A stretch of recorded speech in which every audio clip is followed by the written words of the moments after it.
Sun. Chapter 5.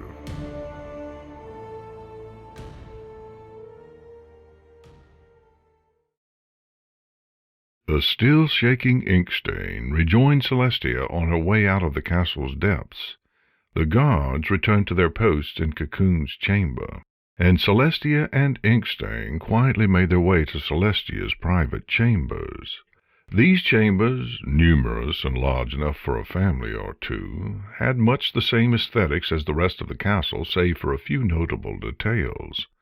The ceilings did not hang so absurdly high as in the rest of the castle.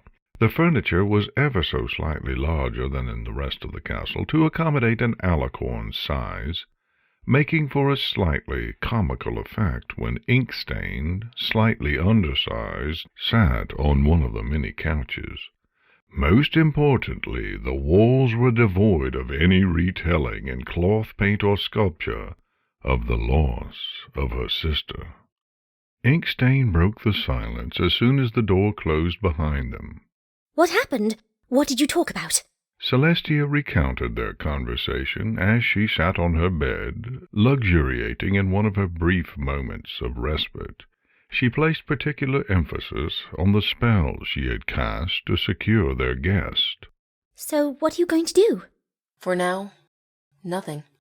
"But you'll discuss it with the council next time they meet, right?" "I'm not sure." "Why not?" "Because the council, and even more so the ponies they represent, may not be in a good position to hear about Cocoon. Beyond that, they may not need to." The words were difficult to extract, but necessary, like pulling out splinters. Equestria's leaders are already in an uproar over the threat of war with the dragons, divided over whether to surrender, fight, or negotiate. The addition of an internal, hidden threat like a possible changeling invasion? It would cause a mass panic, mistrust, stallion hunts for an invisible enemy. "But we don't know there are enemies. What if Cocoon is telling the truth?" What if she's not? And even if she is, even if I believed her every word, we'll have a tough time convincing any pony to calm down about it. Rumor spreads more quickly than fact. Even if I personally declared changelings to the allies of Equestria, it wouldn't be long before some pony claimed that I'd been impersonated by one of them. All of that comes before we even consider what we do about the changelings.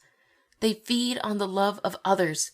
And in the midst of crisis, love between ponies is one thing we can't afford to lose." Inkstain swallowed her disappointment in the behavior of ponies. "What will you do with Cocoon, then?" "She'll remain in her cell. If she's lying, those bars will protect Equestria from her.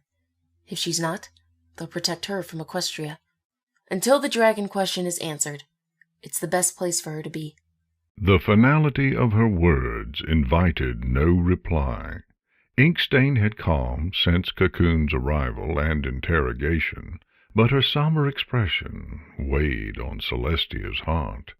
Inkstain's precociousness and disarming affection had made it easy for Celestia to forget how young she was.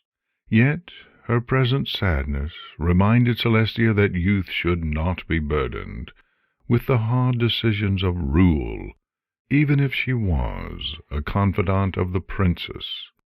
Celestia rose from her bed and walked over to Inkstain, then nuzzled her.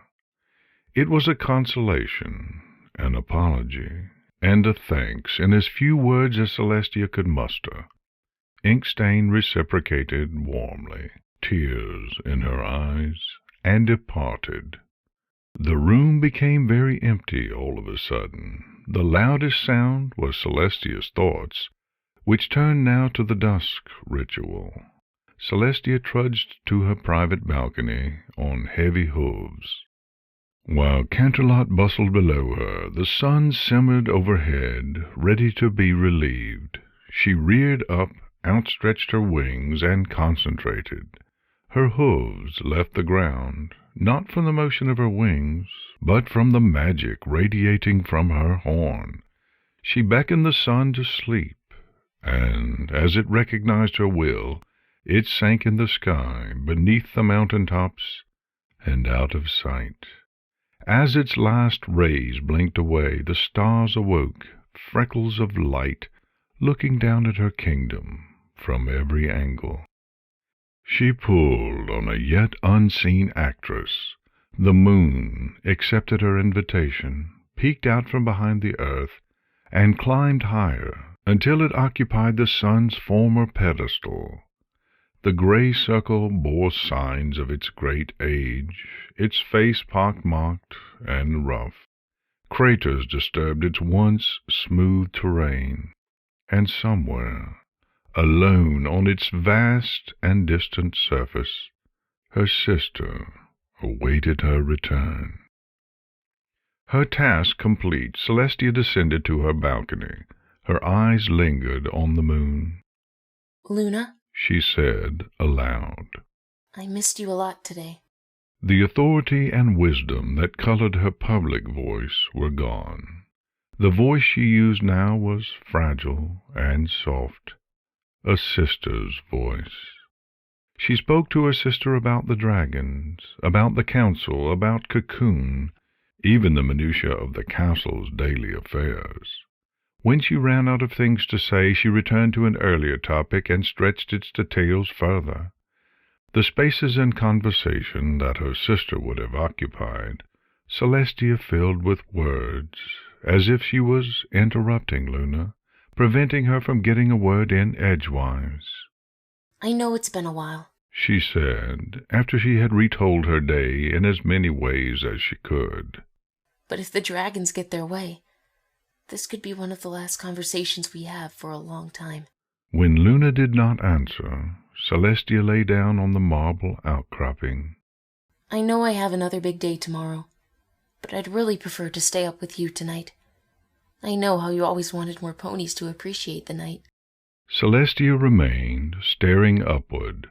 She knew, with a part of her heart that would admit no questions, that Luna was doing the same.